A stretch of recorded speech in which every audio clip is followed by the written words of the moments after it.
मेरे पति ने शादी की पहली रात शराब पीकर मेरे साथ जानवरों जैसा सलूक किया। उसके अत्याचार सहते सहते मेरी शादी को 5 साल हो गए, पर मैं मां ना बन सकी। सब मुझे बांझ कहने लगे। मैंने अपने ससुराल छोड़ दी। फिर एक दिन मेरे पति ने मुझे इतनी बड़ी कंपनी की मालिक बना देखा तो उसके होश उड़ गए। सुहाग रात पर मैं छुई मुई सी सिटी से फूलों की स्टेज पर एक गुड़िया की तरह शर्माए घबराए बैठी, हर उस नई शादीशुदा दुल्हन की तरह अपनी शादी की पहली रात को अपने पति के आने का बेसब्री से इंतजार कर रही थी। रात के 12 बज गए थे, पर मेरे पति की कोई खबर नहीं थी। इंतजार करते करते 1 बज गया, उनकी अभी तक कोई खबर नहीं आई। फिर 2 बजे मेरे कमरे दरवाजा खुला। मेरा पति कमरे के अंदर आए तो वो अपने पैरों पर खड़े भी नहीं हो पा रहे थे, गिरते पड़ते बिस्तर तक पहुंचे। जैसे ही मैंने उनको सहारा दिया, उन्होंने मुझे धक्का दे दिया और कहने लगा, कहा साली तूने मेरी जिंदगी मुझसे छीन ली, मेरे प्यार मुझसे छीन लिया, उसकी सजा तूने मैं देकर रहूंगा। और उन्होंने मुझे जानवरों की तरह नोचा। पूरी रात में रोती रही, रहम की भीख मांगती रही, पर इन पर तो जैसे कोई जानवर सवार हो गया था। सुबह 5 बजे मुझे होश आया। जाने तक कब तक ये जानवर मुझे नोचता रहा, मुझे पता ही नहीं चला। जब वो आंख खुली तो मेरी आंखों में से आंसू नहीं रुक रहे थे। जो मैं लेकर आई थी वो सारे सपने मेरी सुहाग स्टेज पर चारों तरफ मेरे फटे हुए कपड़ों के साथ राख में मिल चुके थे। पर अब फूटा नसीब, क्या कर सकते हैं। जो भी है मुझे यही सही करना था। सुबह 6 बजे मेरी सास ने मुझे आवाज लगाई, बहू उठ जा, नहाकर बाहर आ जा। मैंने भी अपने आंसू पोंछे और फिर नहाकर बाहर आ गई और चाय बनाकर अपने पति को देने कमरे के अंदर गई तो वहाँ अभी तक सो रहे थे। मैंने उनको उठाया, जी चाय पी लीजिए। मेरे पति ने आँख खोली और मुझे देखा तो उनके रात का धुंधला धुंधला याद आया कि कैसे वह राक्षस बन गए थे। मेरे पति ने शर्मिंदा होते हुए कहा, आकांक्षा मुझे माफ कर दो, मैं रात को शराब के नशे में तुम्हारे साथ बहुत गलत काम किया था। और उनकी आंखों में आंसू भी निकलने लगे। उनको भी ऐसे देखकर भी मैंने उनसे कहा, आप मेरे पति, आप ऐसे मुझसे माफी मत मांगिए, मुझे अब पाप पड़ेगा। बस आप आज के बाद शराब पीकर घर पर नहीं आएंगे, मुझे वादा करिए। उन्होंने भी वादा किया कि आज के बाद मैं शराब को हाथ भी नहीं लगाऊंगा और फिर चाय पीकर तैयार होकर काम पर चले गए। मैं भी खुशी थी। जो दर्द लिखा था किस्मत में वह तो मिलना ही था, पर शायद अब सब कुछ सही हो जाएगा। मैं पूरा दिन खुशी थी। घर पूरा भरा हुआ था। मेरी 2 जेठानी और मेरी सास, मेरी जेठानियों के बच्चे सब मेरे साथ बहुत अच्छे से मिलजुल कर बात करते थे। सुबह से शाम हुई से रात हुई, सबने खाना खा लिया। अभी मेरे पति घर पर नहीं आए थे तो मैं उनका खाना लेकर अपने रूम में चली गई। बहुत खुश थी कि आज रात मेरे पति मुझसे अच्छे से प्यार करेंगे और मैं कल के उन गहरे जख्मों को कुछ हद तक भूल सकूं। आज ही मेरे पति रात के 12 बजे घर पहुंचे। फिर से वह आज शराब पीकर आए थे। कल वाली महीनी कहानी उन्होंने आज भी दोहराई तो अब नहीं सह सकी और उनके रोकने की कोशिश की। उनके अंदर तो शराब पीनी पूरी जानवर बैठ चुका था। उन्होंने जोर मुझे गालों पर 5 से 7 तमाचे मारे। हमला इतना जोर का था कि मैं जब अपने होश में नहीं थी और फिर वह मुझे फिर से नोचते रहे। मैं सुबह को 6 बजे उठी तो मेरी हिम्मत नहीं थी कि मैं बिस्तर से नीचे उतर सकूं, लेकिन उसके उठने का समय हो चुका था। जैसे तैसे मैं उठकर बाथरूम तक पहुंची और नहाकर तैयार होकर रूम से बाहर निकल आई और फिर चाय लेकर रूम में गई तो वैसे ही कल जैसे उनकी गाड़ी आंसू वाली रोना, वही यादें मैं बस सुनती रही और अपनी किस्मत पर रोती रही। अब तो ये रोज का हो गया था। रोज रात को ये शराब पीकर आते और रोज मैं बिस्तर पर लुटती रहती थी। मैं कभी पूछती कि मेरे साथ ऐसा व्यवहार क्यों करते हो तो आज ज्यादा मुझे दर्द मिलता था, इसलिए मैंने पूछना ही बंद कर दिया। ऐसे ही दर्द सहते सहते 2 महीने निकल गए पर मेरा दर्द कम नहीं हुआ। साथ ही मुझसे पूछती कि बहुत खुशखबरी कब सुना रही हो। अब उनसे क्या बोलूं, कुछ शब्द ही नहीं थे मेरे पास। आज मेरी शादी को 5 साल हो चुके थे। इन 5 सालों में मैंने अपने पति का प्यार का दिन भी नसीब नहीं हुआ। हाँ, अपनी इच्छा वो ज़रूर पूरी कर लेता था। वो कभी मेरी इच्छा के बिना, पर फिर भी माँ बनना मेरे नसीब में नहीं था। मैं अपना दर्द भी किसी को नहीं बांट सकती थी क्योंकि माँ पिताजी तो बचपन में ही गुजर गए थे और एक चाचा चाची थे तो उन्होंने ही मुझे पैसे की लालच में इन कसाईयों के पास बेच दिया था। अब मेरा एक और नाम पड़ चुका था, बांझ। एक खूबसूरत नाम आकांक्षा के होते हुए भी अब सब उस नाम को भूल चुके थे। चाहे मेरी जेठानियां हो या सास, सबके मुंह में एक ही नाम था, बांझ। अब तो घर पर मेरे साथ भी पराइयों जैसा व्यवहार किया जाने लगा था, जैसे मैं कोई अछूत हूँ। एक बार मुझे पता चला कि मेरे पति की एक प्रेमिका थी। शादी से पहले मेरी शादी तय होने की वजह से उनकी प्रेमिका ने उन्हें छोड़ दिया था तो विशाल उसका गुस्सा मुझ पर निकालते हैं। ये बात खुद विशाल ने मुझे बताई थी। अगर मैं कुछ कहती या विरोध करती तो उस दिन मेरी हालत उठने की नहीं होती थी। ऐसे ही दिन बीतते गए। मैंने खुद से विचार किया कि एक बार डॉक्टर से चेकअप करवाया जाए तो मैं अपना बांझ होने का कलंक मिटा सकती हूँ। इसलिए मैं एक लेडी डॉक्टर से मिली और उसने मेरा चेकअप करने के बाद कहा कि आकांक्षा, तुम्हारे अंदर कोई कमी नहीं है, एक बार अपने पति का चेकअप करवा लो। जब मैं ये बात अपने पति के बताई तो वो फिर मेरी शामत आ गई। उस दिन पहली बार मैंने असली दर्द क्या होता ये जाना था। मैंने बेल्ट के मार मार कर मेरे शरीर पर जख्म बना दिए। मैं चीखती रही, चिल्लाती रही, पर कोई मेरी मदद के लिए आया नहीं। मैं उस मार से बेहाल वहीं ठंडे फर्श पर लेटी और अपनी किस्मत पर रोती रहती। इतना असहनीय दर्द हो रहा था कि खुद ब खुद आंसू बह जा रहे थे। रोते रोते दर्द की पीड़ा से बेहोशी सी छा गई और मैं वहीं सो गई। मेरी नींद सुबह सास के तानों से खुली। ओ महारानी, सोती रहोगी या कुछ काम भी करना है? कहा ये से करमजली हमारे बेटे के नसीब में आ गई। मैंने हिम्मत करके उठी और नहाकर घर के काम पर लग गई, लेकिन किसी ने भी मुझसे रात के बारे में कुछ नहीं पूछा। एक बार मेरी बड़ी जेठानी की माँ हमारे घर पर आई थी तो उन्होंने भी मेरी सास उनकी देवी के से ताल मिलाया। उन जान की देवी, अपने लड़के की दूसरी शादी करवा दो तो उसके भी बच्चे हो जाएं, क्यों इस बोझ को पाल रही हो?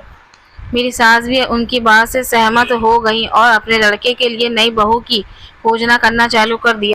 मैंने भी अब समझ लिया था कि जब मेरे जीवन में सब कुछ बचा ही नहीं तो मैं ये दर्द क्यों सहूं। मैंने फैसला किया कि अब तो मुझे तलाक लेना ही चाहिए। उसने अपने डर को पीछे छोड़कर मैंने तलाक का फैसला कर लिया और इत्तेफाक से उसी रात मेरे पति फिर शराब पीकर आए। मैं बिस्तर पर लेटी थी और आते ही उन्होंने मेरी कमर पर ताल मारकर मुझे जमीन पर गिरा दिया। गाली देकर बोले, मैं आया हूँ और तू सो पड़ी है, जाकर खाना लेकर आ, मुझे भूख लगी है। मैं रसोई में गया, खाना गर्म करके ले आई। खाना तो आज मैंने भी नहीं खाया था, तो दो थाली बिस्तर पर रखकर वह मैं वहीं बैठ गई। खाने का पहला निवाला खाते ही उन्होंने मेरे मुंह पर थूक दिया और थाली उठाकर मेरे और उछाल दी। ऐसा घटिया खाना बनाती है तू बांझ, तूने अभी तक खाना बनाना नहीं सीखा? मैंने अपने हाथ पर बीच में लाकर खुद पर गर्म खाना गिरते उसे बचा लिया और हिम्मत से कहा, मैं बांझ नहीं हूँ। शराब पी पीकर अपने खुद को कमजोर कर लिया है और दोष मुझे दे रहे हो? मैं बांझ हूँ इतना सुनना था कि वह उठे और अपनी कमर से बेल्ट निकाला और जैसे ही मेरी तरफ बेल्ट मारने की कोशिश की, मैंने बेल्ट को अपने हाथ से पकड़ लिया और उनसे छीन लिया। अब वह बिस्तर से उठे और मेरी तरफ जैसे ही झपटे तो मैंने उन्हें पूरी ताकत से ढकेल दिया और वह जाकर फर्श पर गिर गए। शराब के नशे में ही जैसे जैसे वह उठे और खड़बड़ाए, आज तुझे इस घर से बाहर निकाल दूंगा। मैंने भी पलटकर जवाब दिया, तू जैसे जानवर के साथ रहेगा भी कौन? बस फिर क्या था, उन्होंने कमरे का दरवाजा खोला। सामने सब तमाशा खड़े थे। मैं गुस्से में थी। आज पता नहीं कहां से इतनी हिम्मत आ गई थी कि आज सारा गुस्सा ही निकाल देना चाहती थी। मैंने देखा कमरे के बाहर मेरी सास, दोनों जेठानी और दोनों बड़े जेठ खड़े थे। मैंने उनके देखते हुए कहा कि आ गए तमाशा देखने के लिए? शर्म नहीं आती अपने नाजुक बेटे की कमी को छुपाने के लिए मुझे दोष देते हुए, और अब किसी दूसरी मासूम लड़की की बलि देने की सोच रहे हो? उन्होंने बेटी की दूसरी शादी के से पहले अब उसका अच्छे से इलाज करवा, तब तो किसी की मासूम लड़की को फंसाना। इतना सुनते ही मेरी सास ने कहा, विशाल देख क्या कह रही है, निकाल अभी के अभी इसे बाहर। मैंने भी कह दिया, अब मुझे भी नहीं रहना इस घर में, मैं खुद ही निकल जाती हूँ यहाँ से। और रात के 11 बजे ही घर से निकल गई। ना कोई बैग, ना कोई सामान, खाली हाथ और खाली जेब। पता नहीं था कहाँ जाना है और क्या करना है। बस मुझे अब उस जेल से आज़ादी चाहिए थी, बस और नहीं। मैं घर से निकल कर उस समय रात के 11 बजे रहे थे। मुझे कोई होश नहीं था, बस चलती जा रही थी। कहाँ जाना था, क्या करना था, कुछ नहीं पता था। मैंने तो आज खाना भी नहीं खाया था, तो भूख के मारे चक्कर भी आ रहे थे। बस चलती जा रही थी, तभी सामने से एक कार मेरे ठीक सामने आकर रुकी। ए लड़की, मरना है क्या तुझे जो ऐसे बीच में रास्ते पर चल रही है? कार का ड्राइवर चिल्लाकर बोला। मैंने जब उसके सामने रुकी कार को देखा तो कार की रोशनी से ही आंखों में पड़ी वह वही पर गिर गई और बेहोश हो गई। जब होश आया तो खुद को एक घर के रूम में बिस्तर पर पाया। आँख खुली तो मेरे सामने एक 50 साल की एक खूबसूरत औरत बैठी थी। इसका नाम कल्याणी देवी था। उठ गई बेटी। उस औरत के मुंह से बेटी शब्द सुनकर पता नहीं क्या हुआ कि मेरे आँख आंसू निकल आए और मैं रोने लगी। अरे रोते नहीं, अच्छा ये बताओ कि तुम रहती कहाँ हो, तुम्हारा घर कहाँ है, और तुम इतनी रात को ऐसे भी सड़क पर क्या कर रही थी? मैं बस हैरानी से उस रूम को और उस औरत को देखती जा रही थी। मेरी नज़र घड़ी पर गई जिसमें रात के 2 बज रहे थे, मतलब कि मैं यहाँ पर 3 घंटे से बेहोश पड़ी थी। जब उसने देखा कि मैं कुछ बोल नहीं रही हूँ तो वह खुद ही बोली कि मैं भी ना कैसी पागल औरत हूँ। पहले तो ये बताओ कुछ खाओगी? मुझे भूख तो ज़ोरों से लगी थी तो मैंने भी हाँ में सर हिला लिया और वह बाहर निकली और 5 मिनट बाद फिर मेरे रूम के अंदर आ गई। उसके हाथ में एक प्लेट में नमकीन और कुछ बिस्किट और केक थे। अंदर आते ही बोली, इतनी रात हो गई है, खाना तो कुछ बचा नहीं है, अभी के लिए यही खा लो।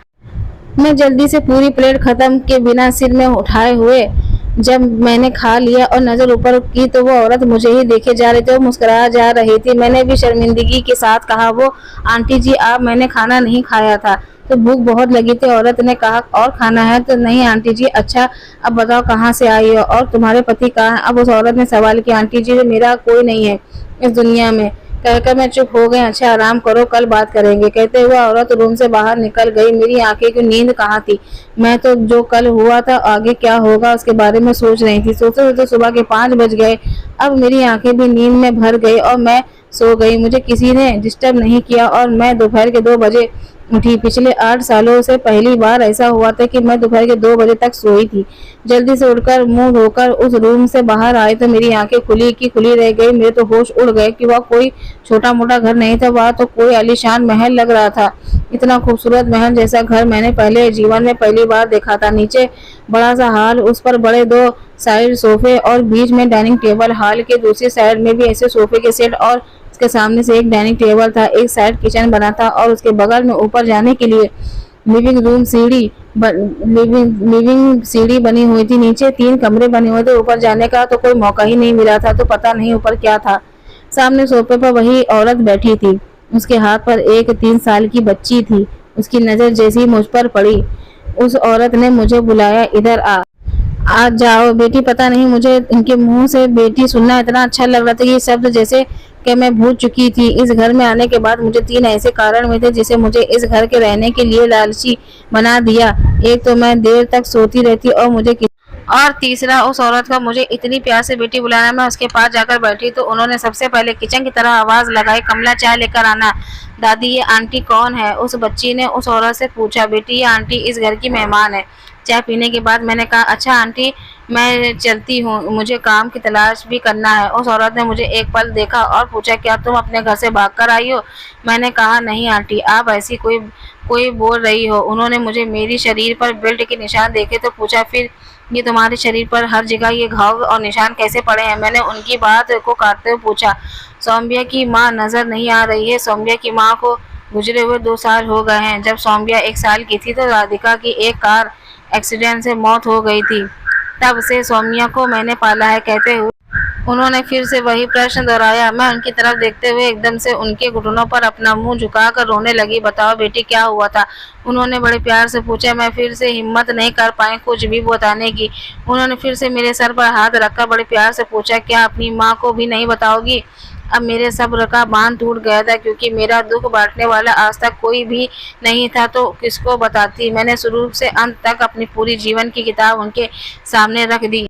मेरी पूरी कहानी सुनने के बाद आंटी को तो मानो यकीन ही नहीं हुआ कि कोई इतना भी जालिम कैसे हो सकता है। मेरी बात खत्म होने ही मैंने कहा, अब मुझे निकलना चाहिए आंटी जी। उस औरत ने मुझे प्यार से बैठाया और कहा, देखो बेटी, क्या तुम सौम्या को देखभाल कर सकती हो? उस भगवान भी कैसे कैसे जुल्म करता है। इस मासूम को माँ का प्यार ही नसीब नहीं हुआ। मैंने भी तुरंत अपना सिर में हाँ हिला दिया क्योंकि मेरे अंदर तो वैसे भी लालच आ ही गया क्या इस घर में रहने का। ठीक है आंटी जी, मैं आज से सौम्या का पूरा ध्यान रखूंगी। मैंने सौम्या को अपने पास बुलाया। सौम्या बेटा इधर आना। सौम्या मेरे पास आई। बेटा मुझसे दोस्ती करोगी?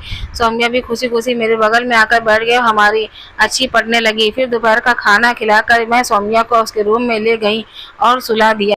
शाम को फिर सौम्या को उठाकर दूध दिया और मेरे साथ ही खेलती रही। रात को सौम्या को खाना भी खिलाया और सुलाया भी मैंने ही। दूसरे दिन सुबह मैं अपने टाइम पर 6 बजे उठी। नहाने के बाद मैंने फिर से वही कपड़े पहन लिए क्योंकि कपड़े तो थे नहीं मेरे पास। फिर बाहर आकर मैंने देखा कि पूरा घर खाली था, कोई भी नहीं था। फिर पूरा घर खाली था, क्यों भी नहीं था। नीचे हाल में मैं किचन में गई और सामान ढूंढने लगी। फिर मैं अपने लिए चाय बना रही थी। कमला काकी मेरे लिए एक मस्त चाय बना दो, बहुत थक गया हूँ। बाहर से किसी की आवाज़ आई तो मैंने मुड़कर देखा तो 30-32 साल का लंबा चौड़ा आदमी काले रंग का सूट और काला रंग की पैंट पहने सोफे पे पास खड़ा था। मैंने जो चाय बनाई थी जाकर उसको पकड़ा दिया। वह आदमी मुझे एकटक घूरे जा रहा था। तुम कौन हो और कमला काकी कहाँ है? उसके इस सवाल से मैं डर गई। एक तो इतनी सुबह सुबह वह ऐसे घर के अंदर आया था, फिर उसका ये सवाल। मैंने हिम्मत के साथ कहा, मैं सौम्या की देखभाल करने के लिए यहाँ आई हूँ। मगर आप कौन हैं? मेरे ही घर में खड़ी होकर मुझसे सवाल, इतनी हिम्मत हो गई तुम्हारी? मैं तुम्हारा सौम्या का पापा हूँ। मैंने आश्चर्य से उनकी ओर देखा और कहा, मुझे क्या पता आप सौम्या के पापा हैं। मैं तो यहाँ कल ही आई हूँ और इतनी सुबह सुबह कोई ऐसे घर में घुस आएगा तो पूछना तो पड़ता ही है। अच्छा ठीक है, ये बताओ कहाँ से आई हो और पहले कभी बच्चे पाले हैं तुमने? मैंने ना में जवाब दिया तो उनको गुस्सा आ गया। किसने रखा है तुमको? बताओ। वो आंटी जी ने। मैंने भी डरते डरते कहा। ये माँ भी बिल्कुल पागल हो गई। मैं भी उदास होकर वहाँ चुपचाप खड़ी थी। तो फिर उन्होंने गुस्से से कहा, अब क्या मेरे सिर पर ही खड़ी रहना है? जाओ अपना काम करो। मैं उदास सी किचन में एक टेबल पर बैठ गई। मेरी बाहर निकलने की हिम्मत नहीं हो रही थी। थोड़ी देर में आंटी की आवाज़ मेरे कानों में पड़ी। आकांक्षा उठ गई तो सौम्या भी उठा दो। मैं किचन से बाहर निकली, देखा तब तक सौम्या के पापा जा चुके थे। मैं सौम्या को उठाया और तैयार करके नीचे लेकर आ गई। मेरे चेहरे पर उदासी देखकर आंटी ने पूछा, क्या हुआ? मैंने उनको सुबह वाली पूरी बात बता दी, जिसे सुनकर आंटी ने कहा, मेरा बेटा राधिका के जाने के बाद थोड़ा चिड़चिड़ा हो गया है। वह उससे बहुत प्यार करता था। बस कोई उसके चेहरे की वह मुस्कान वापस ला कर दे तो मेरे कलेजे को ठंडक मिल जाए। बहुत उदास रहता है मेरा बच्चा। मैं पूरा दिन उसके ही बारे में सोचती रहती हूँ। सौम्या ने भी मेरा उदास चेहरा देखा तो मैं पूछा, आपको क्या हुआ आंटी? मैंने कुछ नहीं कहा तो दादी ने उसको बताया कि आज आपके पापा ने आपकी आंटी को डांट दिया। रात को सौम्या के पापा घर आए तो सौम्या मेरी गोदी में बैठी थी। आते ही उन्होंने सौम्या को बुलाया, मेरा बच्चा आजा, पापा के पास आजा। सौम्या ने अपने पापा को देखकर कहा, आप गंदे हो, अपनी आंटी को आज क्यों डांटा? कहते सौम्या मेरी तरफ होकर बैठ गई है। मैंने उसको समझाया, बेटा ये आपके पापा हैं और पापा से कभी ऐसे बात नहीं करते, गंदी बात। चलो पापा से सॉरी बोलो। और सौम्या ने फिर अपने पापा से सॉरी बोला। सौम्या के पापा मुझसे ही घूरे जा रहे थे। मैंने जल्दी सौम्या को उठाया और उसके रूम में चली गई सुलाने के लिए। सौम्या को सुलाने के बाद मैं नीचे आए तो आकाश जी वहीं सोफे पे बैठे मुझे घूर रहे थे। मैंने उनसे नजरें बचाकर जाने लगी तो उन्होंने मुझे बुलाया, कहा, मतलब अब तुम मेरी बच्ची को मेरे खिलाफ करके मुझसे अलग करना चाहती हो? मैं तुम जैसे को अच्छे से जानता हूँ। बच्चा चोर गिरोह से तुम और अभी पुलिस को कॉल करता हो, नहीं तो चली जाओ इस घर से। मैं भी रोने लगी कि वाह रे किस्मत, पहले बांझ फिर तलाक और अब बच्चा चोर गिरोह के, और कितने कलंक लगने वाले बाकी हैं मेरी जिंदगी में। मैंने आंखों से मैं किसी तरह आंसू छुपा कर कहा, साहब जी पुलिस को फोन मत लगाना, मैं अभी चली जाती हूँ इस घर से। मैं और वहीं से दरवाजे की ओर चली गई, फिर बाहर निकल गई। सभी मर्द एक जैसे होते हैं। मैं घर से निकल गई तो पर मेरे सामने फिर से वही समस्या थी कि अब मैं किस तरफ जाऊं। 2 दिन की खुशियां मेरे नसीब में आई थी। इन 8 सालों में सब मर्द एक जैसे होते हैं, निर्दय जालिम। उनको किसी औरत की भावनाओं की कोई चिंता नहीं होती। जैसे मेरे पति था वैसे ही आकाश जी भी निकले। मैं सोचती हुई जा रही थी कि तभी मैंने देखा कि सामने 2 लड़के एक लड़के को मार रहे थे और उसके हाथ से कुछ छीन रहे थे। तब वह लड़का उसने मुकाबला कर रहा था। उस तरफ 2 लड़के थे कि ये तो लड़का कमजोर पड़ जा रहा था। फिर मैं भी मुकाबला जारी रखा। अचानक उसमें से एक लड़के ने अपने जेब से चाकू निकाला और उसके लड़के के पेट में चाकू मार दिया। उसका मोबाइल छीनकर भाग गए। वो अकेला लड़का वहीं गिर गया और उसको अब होश नहीं ना था कुछ भी। मैं भाग कर गई और उसको उठाया और आसपास नजर दौड़ाए तो कोई नजर नहीं आ रहा था। रात के 10 बज रहे थे। रोड भी खाली थी, पर कुछ तो करना ही था। ये सोचकर उस लड़के को अकेले ही घसीटते हुए ले जाने लगी। तभी वहां से 2 आदमी मिलकर जा रहे थे तो मैंने उनसे मदद मांगी कि इस लड़के को सामने अस्पताल तक पहुंचवा दीजिए। उन दोनों ने उस लड़के को हॉस्पिटल तक पहुंचाया और जल्दी से निकल गए। हॉस्पिटल में डॉक्टर ने इलाज चालू किया और पूछा, ये आपके कौन है? तो अब मैं क्या बोलती, ये कौन है? मुझे तो कुछ भी नहीं समझ में आ रहा था कि मैं क्या बोलूं। मैंने भी साफ साफ बता दिया कि ये मुझे सामने की सड़क पर बेहोश मिले थे तो मैं इनको यहाँ लेकर आई हूँ। डॉक्टर ने इलाज चालू किया और उसके पर्स में उसका विजिट कार्ड निकलकर उस पर लिखे नंबर पर फ़ोन किया और उसके घर वालों को वहां बुलाया। वो हॉस्पिटल कोई इतना बड़ा हॉस्पिटल नहीं था, वो तो एक छोटे से घर पर बना एक नर्सिंग होम था जिसके 3 कमरे थे मरीजों के लिए। फिर भी सर्व सुविधा युक्त हॉस्पिटल था। रात 4 बजे कोई उस हॉस्पिटल से चिल्लाते हुए पहुंचा, डॉक्टर डॉक्टर कोई है यहाँ। उसकी आवाज़ उस हॉस्पिटल के अंदर गूंज उठी। उस लड़के के पास ही उसके बेड पर बैठी थी और बाहर से आती हुई आवाज़ को सुन सकती थी। डॉक्टर ने जैसी वह आवाज़ सुनी, डॉक्टर उस आवाज़ की तरफ हुए और मिस्टर गवार जी आ गए। आप डॉक्टर, मेरा भाई किधर है और उसके क्या हुआ? उसकी आवाज़ में भारीपन और चिंता थी। मैं समझ गई कि ये जो कोई भी है उसके लड़के का भाई है। डॉक्टर ने बताया कि अब आपका भाई ठीक है, उस कमरे में है। तुरंत मैंने देखा कि कमरे का दरवाज़ा खुला, वह शख्स अंदर आ गया। छोटे छोटे क्या हुआ तुझे और किसने किया? ये सब बोलते हुए उसकी नज़र मेरी ओर आई तो मेरी सांस ही रुक गई। मैं अब उस कमरे से बाहर जाने के लिए जैसे ही मैं मुड़ी, उस आवाज़ लगाई, तो तुम यहाँ क्या कर रही हो? तुमको मैंने कहा था मेरे घर परिवार से दूर रहने के लिए, तो तुमने सुनाई नहीं देता क्या? बुलाओ बुलाओ क्या अभी पुलिस को? मैंने इतना ही सुना और वहाँ से निकलकर उस हॉस्पिटल से बाहर आ गई। पर अब मैं जाऊँ तो कहाँ?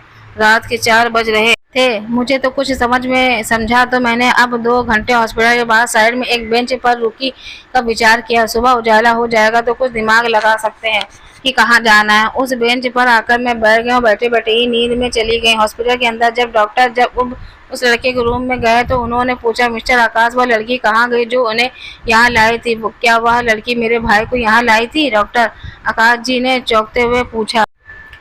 डॉक्टर ने जवाब दिया, यस मिस्टर आकाश। वह बता रही थी कि 2 लड़के उसके चाकू मारकर उसका मोबाइल छीनकर भाग गए थे। वो लड़की उसको उस लड़के से यहाँ हॉस्पिटल लेकर आई थी, पता नहीं कहाँ चली गई बिना बताए इतनी रात को। मिस्टर आकाश ने घड़ी देखी तो रात के 4:30 बज रहे थे। मिस्टर आकाश तुरंत उठे और डॉक्टर, आप मेरे भाई के लिए तुरंत कोई नर्स का इंतजाम करो, मैं अभी आया 5 मिनट में, कहते हुए हॉस्पिटल के बाहर आ गए। और जैसे ही कार में जाने लगे तो उनको मैं वही साइड के बेंच पर सोती हुई दिखी। मिस्टर आकाश मेरे पास आए और उठाते हुए बोले, ए लड़की सुनो। मैं आवाज़ सुनकर तुरंत नींद में जाग गए और देखा तो सामने मिस्टर आकाश खड़े थे। मैंने हड़बड़ाते हुए उनसे कहा, साहब पुलिस को मत बुलाना, मैं सुबह होते यहाँ से चली जाऊंगी। रात में कहाँ जाऊंगी? कुछ डर सा लग रहा था। मिस्टर आकाश ने मुझे हॉस्पिटल के अंदर बुलाया और सिर्फ इतना ही कहा, जो कुछ भी हुआ उसके लिए सॉरी। मैं गुस्से में कुछ ज़्यादा ही बोल गया था। तुमने मेरे भाई की जान बचाकर मुझ पर बहुत बड़ा उपकार किया। बोलो तुमको कितना रुपया चाहिए? मैंने कहा, साहब मैंने कोई उपकार नहीं किया, ना ही रुपयों के लिए किया। और हाँ, आपके भाई की जगह कोई और होता तो भी मैं वही करती जो मैंने अभी किया। और बच्चा चोर नहीं हो साहब, मेरी मजबूरी ने मुझे यहाँ पर काम करने के नहीं दिया। तो मैं पढ़ी लिखी बीएससी एमएससी पास स्टूडेंट हूँ, कुछ भी काम कर सकती हूँ। मिस्टर आकाश शर्मिंदा थे। उन्होंने दोबारा माफ़ी मांगी और कहा, मैं बहुत जल्दी गुस्सा हो जाता हूँ, मुझे माफ़ कर दो। और कुछ भी हुआ जो माँ को मत बताना प्लीज़। मैंने भी हाँ कहा, नहीं बताऊंगी। और बात करते करते सुबह 6 बज गए। उजाला पूरी तरह हो चुका था। मैंने अपने उनसे कहा कि आप घर जाइए, मैं यहाँ पर हूँ, पक्का तुम संभाल लोगी? उन्होंने सवालिया तरीके से पूछा। मैंने कहा, हाँ मैं यहीं हूँ, आप जाइए, नहीं तो माँ जी चिंता करेंगी आपकी। मिस्टर आकाश कहाँ चले गए हैं? और अब उसके भाई के पास आकर बैठ गई। सुबह 10 बजे आकाश जी और उनकी माता जी हॉस्पिटल आए और वरुण को देखते ही उस कमरे में आए। हॉस्पिटल का रूम बहुत छोटा था, उसमें सब तो आ नहीं सकते थे, तो माँ जी को उस रूम में छोड़कर और आकाश जी बाहर चले गए। बाहर जाते ही आकाश जी ने पहली बार बड़े प्यार से मेरा नाम आप पुकारा, आकांक्षा जी। मैंने चौंक कर उनकी तरफ देखा तो आकाश जी ने कहा, मुझे आपके बारे में कुछ नहीं पता था, इसलिए मैं इतना सब बोल गया आपसे। अभी सुबह मुझे माँ ने आपके बारे में सब बताया तो मुझे लगा कि मैं गलत था। मैंने भी अपनी तरफ से देखते हुए कहा, मुझे इसकी आदत है, मैं ऐसी बातें हर रोज़ सुनती थी, ये मेरे लिए कोई नई बात नहीं है। मैं बस पुलिस वाली बात से डर गई थी, क्योंकि मेरे ऊपर तो 3 कलंक पहले ही लग चुके थे। फिर अगर पुलिस ने जाती तो बांझ, तलाक, बच्चा चोर और बाद में हवालात में भी रहने का कलंक लग जाता। मिस्टर आकाश ने अपनी पत्नी गलती महसूस की और कहा, अच्छा तो बताइए आपके लिए आप मुझे क्या सज़ा देना पसंद करेंगी? मैं ये शब्द पहली बार सुना रही थी कि कोई मर्द मेरे सामने अपनी गलती मानकर सज़ा के लिए बोल रहा है। मैंने कहा, ऐसा नहीं है, मैं किसी को कोई सज़ा नहीं देने वाली हूँ, वैसे भी सब मर्द एक जैसे होते हैं। आज बोल रहे हैं आप, कल फिर गुस्सा दुगना दर्द मुझको ही मिलेगा। आकाश जी ने कहा, आकांक्षा जी मैं इतना भी बुरा नहीं हूँ, वहाँ तो राधिका के जाने के बाद मेरी जिंदगी में अब कुछ बचा ही नहीं, तो मैं ऐसे ही बन गया था। आपसे वादा करता हूँ आज के बाद मैं कभी भी किसी बात पर गुस्सा नहीं करूँगा, बस आप मेरी बेटी को संभाल लो। मैंने भी कहा, हाँ आप सौम्या की चिंता मत करिए, मैं आपको कभी भी माँ की कमी महसूस नहीं होने दूंगी। तब तक आकाश जी की भी बाहर आ जाती और आकाश ने जी ने माँ ने मुझे ऑफिस के लिए लेट हो रहा था, मैं निकलता हूँ, रुक इसको भी ले जा साथ में, घर छोड़ देना, रात भर की जागी है तो आराम कर लेगी, आंटी जी ने आकाश जी से कहा। मैंने मना कर दिया, आंटी ने मुझे जबरदस्ती भेज दिया। मुझको घर छोड़ने के बाद आकाश जी अपने ऑफिस चले गए और मैंने एक अच्छी नींद ली। शाम को उठने की बाद सौम्या के साथ बैठी तो सौम्या ने कहा, आंटी आपके कपड़े कितने गंदे हैं, जाओ अपनी इनको बदल लो के आओ। मैंने भी मासूमियत के साथ कहा, पर आपकी आंटी के पास तो कपड़े ही नहीं है। सौम्या उठी और मेरे पास साथ ऊपर चलकर आकाश जी के रूम में अपनी माँ की साड़ी दी और कहा, जाइए इसको पहन के आइए जल्दी से। मैंने भी देखा मेरे कपड़े पर खून के निशान लगे हुए थे, तो मैंने भी जल्दी से साड़ी ली और चेंज करके आ गई। अब आप अच्छी लग रही है आंटी जी, कहते हुए सौम्या फिर से मेरे पास आ गई। रात को जब आकाश जी घर पहुंचे तो मैं सौम्या को खाना खिला रही थी। आकाश जी आते ही गुस्से में, तुम्हारी कीमत कैसे हुई कि साड़ी पहनने की, किसने दी तुमको ये साड़ी, कहते हुए बिल्कुल लाल पीले हो गए। सौम्या ने डरते डरते कहा, पापा ये साड़ी आंटी को मैंने दी। आकाश जी ने सौम्या को थप्पड़ लगाया और गुस्से में बोले, जाओ अभी के अभी ये साड़ी उतार कर आओ, और अपने रूम में चली गई। मैंने सौम्या को चुप कराया और आपको उसके कमरे में सुलाकर साड़ी बदल कर आकाश जी के रूम में गई और साड़ी वापस उनके दे दी। कहा, आपको बच्ची पर हाथ नहीं उठाना चाहिए था, आपने बहुत गलत किया, और बोलकर वापस आ गई। सुबह उठी तो घड़ी की तरफ देखा, 7 बज रहे थे। जल्दी से उठी, रूम से बाहर आई तो देखा तो मैं सन्नाटा था। मैंने अपने लिए चाय बना और पीने के बाद किचन से बाहर आई, डाइनिंग टेबल पर बैठी थी, देखा तो सामने आकाश जी तैयार होकर खड़े थे। मैंने पूछा, कहाँ जा रहे हैं सुबह सुबह? आकाश जी बोले कि हॉस्पिटल जा रहा हूँ। मैं भी उनके साथ हॉस्पिटल चली गई। आकाश जी ने आंटी को घर भेज दिया और हम दोनों वहां पर थे। तब तक आकाश जी ने कहा, कल रात के लिए सॉरी, मुझे भी अपनी सुहाग रात वाली रात याद आ गई। तो मैंने भी कहा, हाँ। आकाश जी एक बात बोले, बुरा मत मानिएगा। आकाश जी ने मेरी तरफ देखते हुए कहा, जी बोलिए। तो मैंने उनसे कहा, मेरे पति ने सुहागरात वाले दिन मेरे साथ जानवरों जैसा व्यवहार किया और फिर दूसरे दिन सुबह को मुझे सॉरी बोला, पर दूसरे दिन भी उन्होंने मेरे साथ फिर वैसे ही किया और तीसरे दिन फिर उन्होंने मुझको सॉरी बोला। उसके बाद उनका ये सब रोज का हो गया था। मेरी बात को आप समझ रहे हैं होंगे, क्यों आकाश जी? उन्होंने मुझसे फिर वादा किया तो मैंने कहा, वादा नहीं करके दिखाइए। उन्होंने भी कहा, ठीक है, मैं बदल कर दिखाऊंगा आपको, मुझे खुशी होगी आपके बदलने से, और मैं ये अपने लिए नहीं कर रही हूँ, मैं आपके लिए ही कर रही हूँ। मुझे क्या फर्क पड़ेगा, आप आज छोटे जानवर हो, कल बड़े जानवर बन जाएंगे, मेरा क्या जाएगा। आकाश जी ने मेरी बात को समझ लिया और सिर झुकाकर बाहर चले गए। सुबह 10 बजे आंटी जी हॉस्पिटल आई और हमें फिर से घर भेज दिया। घर पहुंचकर मैंने सौम्या को उठाया और नीचे लेकर आई, फिर दूध गर्म करके दिया। आकाश जी सामने बैठकर नाश्ता कर रहे थे। उन्होंने सौम्या के से बात करनी चाहिए तो सौम्या दूध खत्म करके वहां से उठकर भाग गई और जाते जाते बोली, आप गंदे हो, मैं आपसे कभी बात नहीं करूंगी। मैंने आकाश जी से बोला, आप जाइए, मैं आपको उसको समझा दूंगी। आकाश जी ऑफिस के लिए चले गए। मैं सौम्या के रूम में गई तो वह बिस्तर पर उदास बैठी थी। क्या हुआ, हमारी सौम्या को बोलते हुए मैं उसके बिस्तर पर पहुंची। पापा गंदे हैं, मैं उनसे कभी बात नहीं करूंगी। आंटी आप भी मत करना। मैंने उसको समझाया, ऐसा नहीं बोलते। अगर हम गलत काम करते हैं तो भगवान जी हमें सजा देंगे और हमारे मम्मी पापा हमें भगवान जी हैं, तो अगर हम गलती करते हैं तो हमें भी सजा देने का हम हक हमारे मम्मी पापा को, तो कभी भगवान जी से गुस्सा नहीं होते हैं। अच्छा आंटी, अगर गलती हो जाए तो फिर क्या करते हैं? सौम्या ने अपनी मासूम जवान से पूछा। मैंने भी वही जवाब दिया, अगर हमने गलती की तो हमें सॉरी बोलना चाहिए। अगले आपने गलती की तो आप पापा को सॉरी बोलो। सौम्या ने अपनी गलती का एहसास था तो उसने कहा, मैं पापा से सॉरी बोलूंगी। जब वह वापस आएंगे तो हम दोनों मस्ती करने लगे। शाम को आज जल्दी से आकाश जी ऑफिस से आ गए। नीचे ही सोफे पर बैठे थे। कमला काकी ने उनको पानी दिया और सौम्या मेरे साथ मेरे कमरे में बाहर आए तो अपने पापा को देखकर उनके पास गए। पापा सॉरी, अब आगे से कभी गलती नहीं करूंगी। आकाश जी ने सौम्या को अपने गोद में बैठा लिया और उन्होंने भी सौम्या से सॉरी कहा और मेरी तरफ देखते हुए थैंक यू का कहा, और जल्दी से तैयार हो जाओ, हम घूमने चलते हैं। सौम्या ने कहा, पापा आंटी के पास तो कपड़े ही नहीं है तो क्या पहनेंगी? तुम मेरे कमरे से जो कपड़े पसंद हो वह पहन लो। मैं जल्दी से तैयार होकर आओ, हम दोनों खुश हो गए। मैंने कल्याणी देवी जी से जाने के लिए इजाज़त मांगी तो उन्होंने खुशी खुशी मुझे जाने की इजाज़त दे दी, क्योंकि बहुत दिनों बाद उन्होंने अपने बेटे में थोड़ा सा बदलाव देखा था। मैं अपनी ज़िंदगी में पहली बार कहीं किसी के साथ घूमने जा रही थी। जाते जाते आकाश जी ने पीछे से आवाज़ लगाई, नीला कलर मेरा फेवरेट है। उस समय तो मैंने उनकी बात पर ध्यान नहीं दिया, पर जब उनके रूम में गई तो देखा मैं उनकी खिड़कियों के पर्दे पर नीले थे। उनके रूम में सोफ़ा भी नीला था। मैं तब भी कुछ नहीं समझी, पर जब मैंने अलमारी खोली तो सबसे लगभग सभी साड़ियाँ नीले कलर की थी। मुझे साड़ियाँ थी अलग कलर की। तब मैं उनकी बात का मतलब समझ गई। क्या ये किसी नए रिश्ते की शुरुआत है?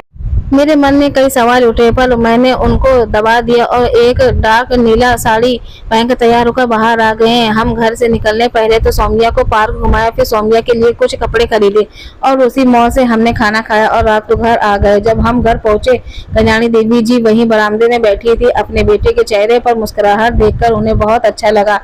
वह बेटा जो राधिका के कपड़ों को हाथ तक भी नहीं लगाने देता था, उसने आकांक्षा को राधिका के कपड़े पहनने के लिए दे दिया। यह बहुत बड़ी बात है। घर पहुंचकर सौम्या को दूध पिलाकर उसके कमरे में सुलाकर मैं नीचे आ गई तो देखा आकाश जी वहीं बैठे थे। मेरे पास आते हुए बोले, थैंक यू आकांक्षा जी, आज आपकी वजह से मुझे मेरी बेटी वापस मिल गई। मैंने भी कह दिया। वैसे थैंक यू तो मुझे आपको कहना चाहिए, क्योंकि आपकी वजह से आज मैंने ज़िंदगी में पहली बार इतना खुल के एंजॉय किया। अच्छा जाइए, अब आप सो जाइए आकांक्षा। आकाश जी ने जाते जाते कहा, बहुत खूबसूरत लग रही थी आप। मैंने कहा थैंक यू, वैसे मेरा फेवरेट कलर क्रीम है, और मुड़कर अपने रूम में चली गई। मस्त एक खुद की संपत्ति हुई। सुबह उठकर चाय पीकर अपने सोफे में बैठी जी आकाश जी तैयार होकर आए और आज हॉस्पिटल चले गए। आज हॉस्पिटल में जिन्हें क्रीम कलर का सूट पैंट पहना था, मुझे लगा कि कहीं उनके दिल में भी तो वही नहीं जो मेरे दिल में। हॉस्पिटल पहुंचने के बाद आंटी जी घर जाने के फिर वापस आने के बाद आकाश जी ने मुझे कहा, आकांक्षा जी मेरी पुरानी सिक्योरिटी काम छोड़कर चली गई, तो आप क्या मेरी सिक्योरिटी बनेंगी? क्या आप उनकी तरफ आंखें फाड़ कर देखती रहीं? तो उन्होंने कहा, ऐसा क्या देख रही हो? मैंने कोई आपको आई लव यू बोल रहा है क्या? पर मैं कैसे? अब मैंने आज तक कभी बाहर का काम नहीं किया। आकाश जी बोले, इसमें क्या है, जैसे घर में मैनेज करती हूँ वैसे ऑफिस को हमको मेरे काम को मैनेज कीजिएगा, और पूरा भरोसा है आप मेरी सिक्योरिटी बनकर अच्छे से काम करेंगी। मैंने भी हिम्मत करके हाँ बोल दिया और कल से ऑफिस आऊँगी बोल दिया। मुझको घर छोड़ने के बाद आकाश जी ऑफिस के लिए जा रहे थे तो मैंने बोल दिया, आज आप बहुत हैंडसम लग रहे हैं। आकाश जी ने गाड़ी आगे बढ़ाते हुए कहा, थैंक्स। मैं घर पर आ गए और नहाकर एक नई साड़ी पहनकर सौम्या के साथ बैठ गए। आज वरुण जी को भी हॉस्पिटल से घर आना था, तो आकाश जी ने सीधा ऑफिस से ही हॉस्पिटल गए और वहां से वरुण को लेकर आ गए। घर पहुंचकर आंटी ने वरुण को नीचे वाले कमरे में ही रुकने को कहा, क्योंकि बार बार नीचे ऊपर होने से जख्म भर नहीं आएंगे। मैंने भी हाँ कह दिया कि कोई बात नहीं, मैं कुछ दिन यहीं सोफे पर सो जाऊंगी। तो आंटी ने कहा, सोफे पर तुम क्यों? ऊपर सौम्या के रूम में सो जाना। सौम्या भी खुश हो गई और आकाश जी के चेहरे पर भी मुस्कान आ गई। मैंने सौम्या तो ठीक, पर आकाश जी क्यों मुस्कुराए समझ में नहीं आया। खाना खाने के बाद सौम्या को लेकर ऊपर कमरे में चली गई सोने के लिए। सुबह उठकर जल्दी से नहाकर मंदिर में गई। कह सकते हैं कि पहली बार मंदिर गई थी, क्योंकि मेरे भगवान का विश्वास ही उठ चुका था, क्योंकि मैंने भगवान से माफ़ी मांगी और धन्यवाद भी किया। सुबह 7 बजे मैं वापस आई और कमला काकी ने मुझे चाय दी। आज पहली बार कमला काकी ने मुझे चाय पिलाई थी। मैं तैयार तो बैठी थी, तभी आकाश जी आए और नाश्ता करने के लिए बाद उन्होंने मुझसे पूछा, रेडी हो आकाश? अच्छा जी। मैंने भी हाँ में सिर हिलाया और हम लोग निकल गए ऑफिस के लिए। आकाश जी के साथ मेरा ये दूसरा नया एक्सपीरियंस था। पहला तो मैं ज़िंदगी में पहली बार कहीं घूमने गई थी। दूसरा, ज़िंदगी में पहली बार मैंने बाहर की दुनिया देखी थी। ऑफिस पहुंचकर मैंने आकाश जी को बोला, आप चलिए मैं आपके पीछे पीछे आती हूँ। आकाश जी चले गए तो मैंने अब ऑफिस के लिए चलना स्टार्ट किया। जैसे ही मैं ऑफिस के गेट के अंदर घुसी, पहले तो मुझे गार्ड ने रोका और पूछा, आपको यहाँ किसने मिलना है? मैंने बताया, मुझे मिस्टर आकाश से मिलना है। और मैं इतने में गार्ड ने मुझे कहा, अभी आप जाइए, 2 बजे के बाद आइएगा, अभी साहब बिजी है। मैं हैरान थी कि ये गार्ड है या आकाश जी का सिक्योरिटी। मैंने फिर से निवेदन किया कि मुझे आकाश जी ने बुलाया, आप उनसे बोल दी कि गेट पर आकांक्षा जी आई हैं। गार्ड ने फिर से नहीं सुना और मुझे बाहर जाने को बोला। इतने के सामने आकाश जी आते दिखे हुए। आकांक्षा कहाँ रुक गई? आओ ना जल्दी अंदर, तुम तो गेट पर ही रुक गई। गार्ड ने जैसे ही सुना उनको तो सांस ही अटक गई। मैडम जी आप माफ़ कर दीजिए, मुझसे गलती हो गई। सर से शिकायत मत करिएगा, मेरी नौकरी चली जाएगी। गार्ड ने गेट खोला और अंदर आई। क्या हुआ, तुम मेरे साथ अंदर क्यों नहीं है, आकाश जी ने पूछा। तो मैंने गार्ड को देखकर कहा, मैं वो देखना चाहती थी कि ऑफिस के लोग कैसे काम करते हैं। तो क्या देखा आपने, आकाश जी के पूछने पर फिर मैं फिर से गार्ड की तरफ देखते हुए, काम तो अच्छा करते हैं पर थोड़ा सामने वाले को सम्मान भी देना सीख जाए तो अच्छा हो जाए। अच्छा चलिए बॉस। बॉस क्यों, क्या हुआ, आप तो ऐसे चौंक गई जैसे मैंने आपको आई लव यू बोल दिया हो। अब ऑफिस है और मैं आपकी सेक्रेटरी हूँ तो आप मेरे बॉस हुए ना। हम दोनों केबिन के अंदर आ गए और आकाश जी के साथ एक और कोई लड़की थी। आकाश जी ने कहा, प्राची इनको काम समझा दो और ये नहीं तो आपको सबको अच्छे से समझाना है। जी सर, कहते हुए प्राची का मुझे काम समझाने लगी। मुझे भी सिखाने की चाह बहुत पहले थी, मैंने भी सब काम मन लगाकर सीखा। शाम को एक साथ वापस आ गए और फिर मैं सोम्या के साथ कुछ समय बिताया और खाना खाकर जल्दी से सो गई क्योंकि आज मैं थक भी गई थी। सुबह उठकर फिर वही रूटीन चालू हुआ। हम ऑफिस चलते तो मैं सीधे केबिन के आ गई और काम करने लगी। मैं बॉस के सामने बैठकर काम करती थी। केबिन के दरवाज़ा मैंने ठीक पीछे था। यस मिस्टर विशाल, कहिए कोई काम था क्या, बॉस ने मेरे पीछे खड़े आदमी से कहा। वो बॉस, मेरे घर से फ़ोन आया था, मेरी माँ अभी अभी चल बसी तो मुझे छुट्टी चाहिए। मैंने बिना देखे ही आवाज़ में और नाम ने जान लिया कि वह वही मेरा जालिम पति है। जब मैंने अपनी सास की मृत्यु की समाचार सुनी तो मेरे दिल में धक्का लगा। अब कैसी भी थी पर तो मेरी सास से आकाश जी ने उनके छुट्टी दे दी और वो चले गए। मेरी आंखों में आंसू निकलते देख आकाश जी ने मजाक करते हुए कहा, क्या तुम तो हुआ तुमको, तुम तो ऐसे रो रही जैसे सास मर गई हो। मैंने भी उनसे कहा, हाँ बॉस, वह मेरी सास ही थी और विशाल मेरा जालिम पति था। आकाश जी को बोलते ही बंद में गई। मैंने भी छोड़ते हुए कहा, अब बोलिए बॉस, क्या बोल रहे हैं आप। आकाश जी ने पूछा, चलना है क्या अपनी सास के घर। मैंने कहा, जाने की इच्छा तो है पर हिम्मत नहीं है। वह लोग फिर से गालियां देंगे। ऐसे कैसे गालियां देंगे, वह गर्व इंडस्ट्री की मालकिन को। मैं उनके मुंह से यह बात सुनकर दंग रह गई। उन्होंने कूल होते हुए कहा, सिर्फ नाटक करना है हमको और हम सौम्या को भी लेकर जाएंगे ताकि तुम्हारे चरित्र पर इस बांझ होने का कलंक मिट सके। दुनिया इतनी आगे निकल गई है और ये लोग वहीं अटके हैं। अपनी कोख से ही जन्म देने पर औरत माँ बनती है क्या। अगर इतना दिमाग उनमें से होता तो उनके बच्चे के लिए तो और कई उपाय हैं। आजकल विज्ञान में इतनी तरक्की कर ली है। मैं उनकी बात सुनकर रोने लगी। उन्होंने फिर मुझसे पूछा, क्या सौम्या तुम्हारी बेटी नहीं है। मैंने कहा, आकाश जी, सौम्या मेरी बेटी है और मैं उसकी माँ।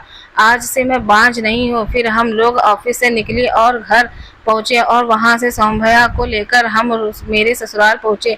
रास्ते में ही आकाश जी ने सौम्या को बता दिया था कि बेटा अब तुम आंटी को मम्मी बोलना। सौम्या भी इतनी सी उम्र में बहुत समझदार हो गई थी। हम जैसे ही मेरे ससुराल पहुँचे तो सबका रोना धोना चालू था। तो मैं तो पूरी तरह से तैयार होकर सज धज कर गई थी क्योंकि मुझे उनके घर के मातम से मतलब नहीं था। मुझे तो अपनी दौलत को और अपनी बेटी को दिखाना था। मेरे अंदर जाते ही सबकी नज़र उसके ऊपर पड़ी थी।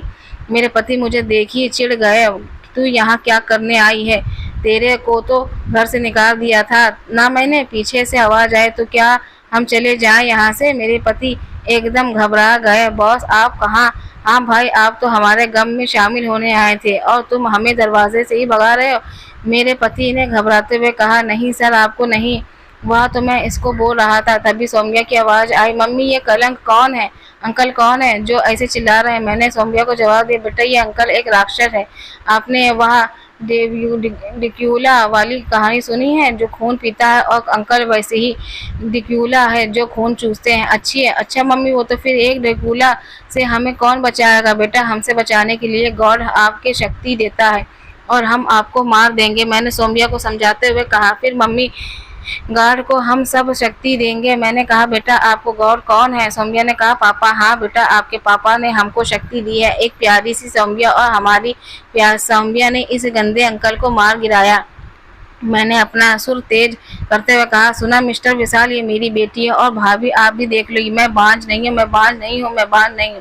कहते कहते मैं सौम्या से लिपट कर वही जमीन पर बैठ गई और रोने लगी।